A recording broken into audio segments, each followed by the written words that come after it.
Shalom Uberajá. Vamos a continuar con la historia de los hebreos en Cuba.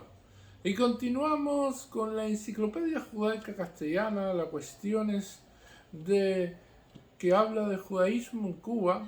Y precisamente hoy vamos a hablar sobre datos demográficos en las épocas que estamos tratando. Estamos tratando los primeros años de la inmigración judía, o sea, los primeros 40 años de 1900 a 1940 aproximadamente. Datos de interés de la colectividad hebrea en aquel entonces. Dice, no existen informaciones precisas acerca del crecimiento de la colectividad, su número y otros datos para varios periodos de su existencia. La población actual, y se está refiriendo al año 1948, se estima en 14.000 almas, de las cuales aproximadamente 13.000 en la capital de la República y el resto en Camagüey, Santiago de Cuba, Santa Clara y otras ciudades del país. Según estimaciones de Joint, había en Cuba en 1926 aproximadamente 5.000 judíos de origen europeo oriental, lo que con aproximadamente 3.000 sefaraditas y estadounidenses daría un total de 8.000 hebreos en el año 1926. De los primeros solamente la quinta parte, o sea, 1.000 personas, habían emigrado con anterioridad a 1924.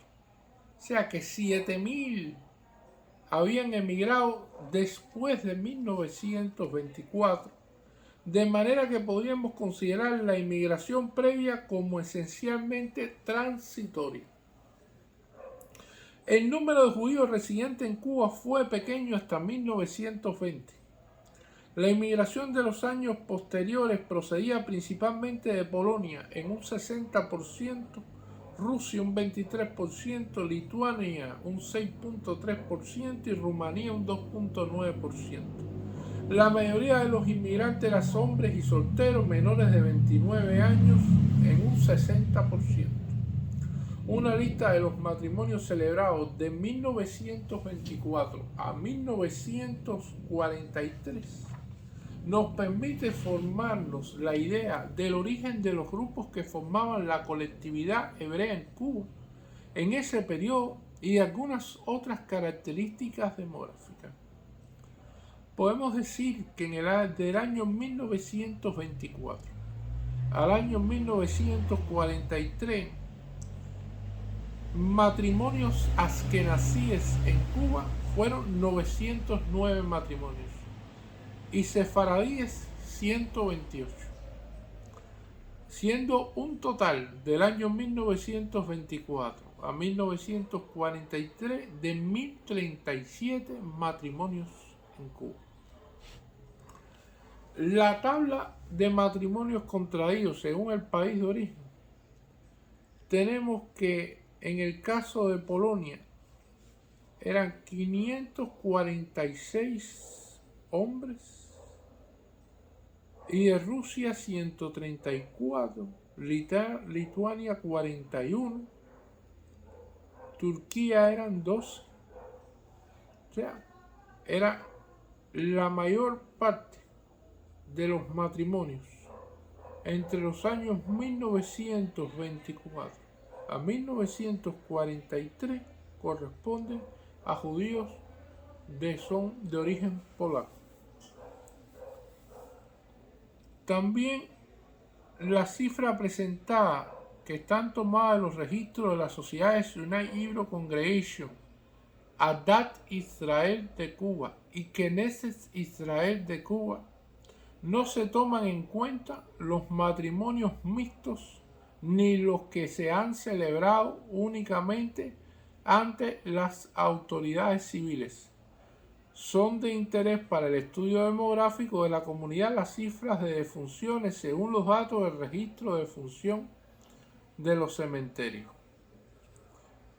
Del año 1903 al año 1940 un total de 870 defunciones.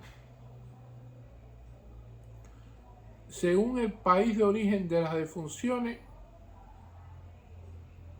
200 eran de Turquía, 115 de Rusia, 154 personas que nacieron de origen hebreo en Cuba,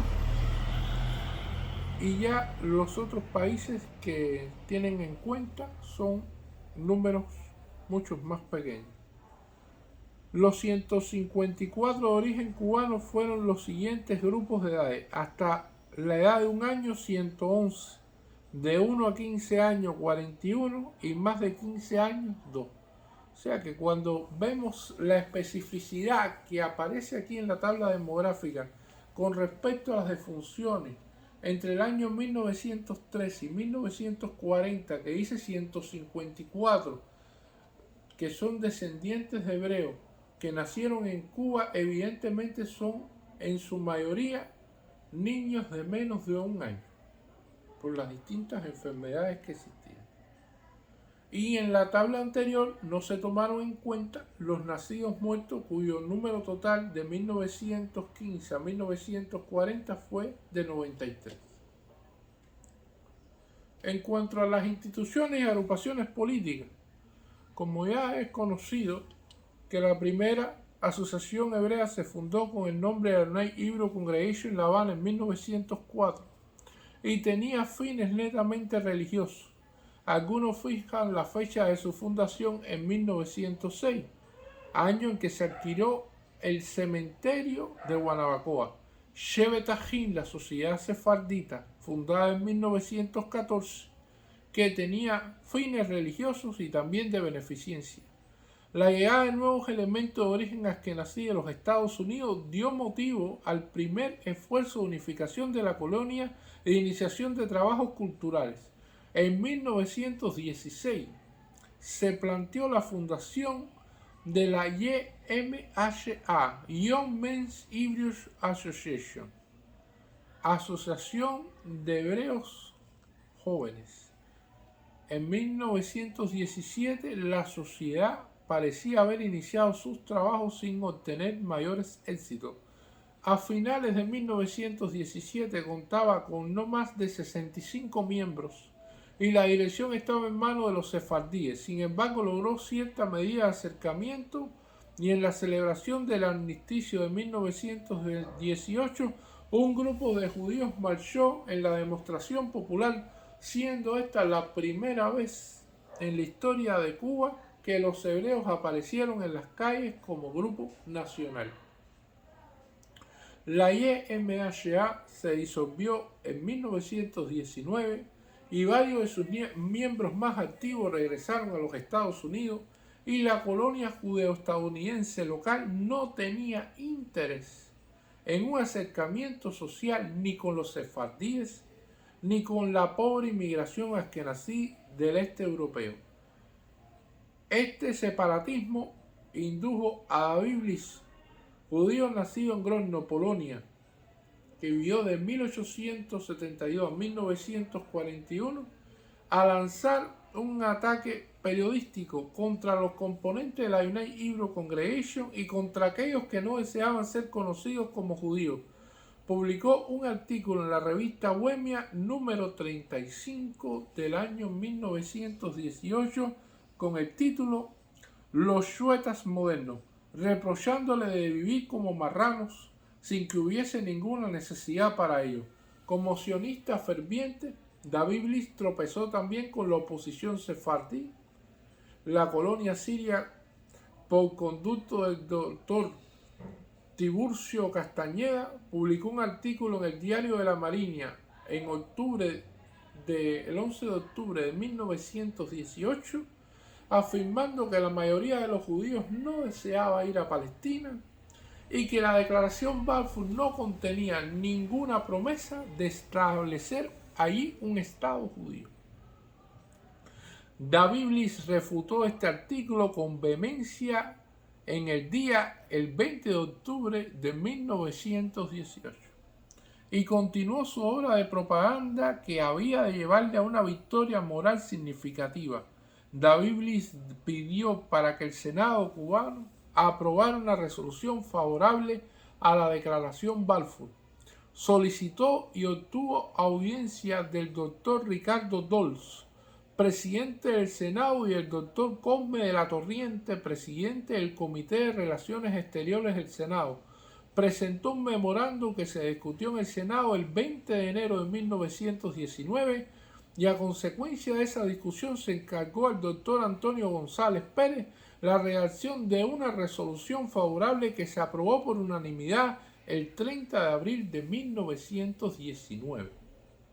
La resolución expresa que todos los hombres tienen derecho a gobernarse a sí mismos y que nadie merece ese derecho más que el perseguido pueblo judío, que ha mantenido la fe en su independencia nacional.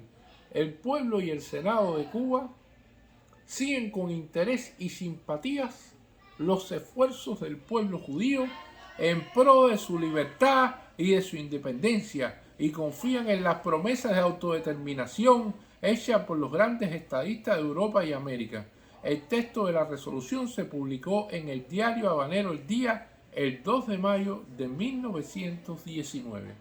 Podría decirse pues que el sionismo fue la primera agrupación política que los hebreos tuvieron en Cuba. Sin embargo, la comunidad era demasiado pequeña y dividida para permitir la formación de una organización sionista propiamente dicha, y esta no se fundó hasta algunos años después de iniciarse la inmigración en mayor escala en el año 1924. Muchísimas gracias.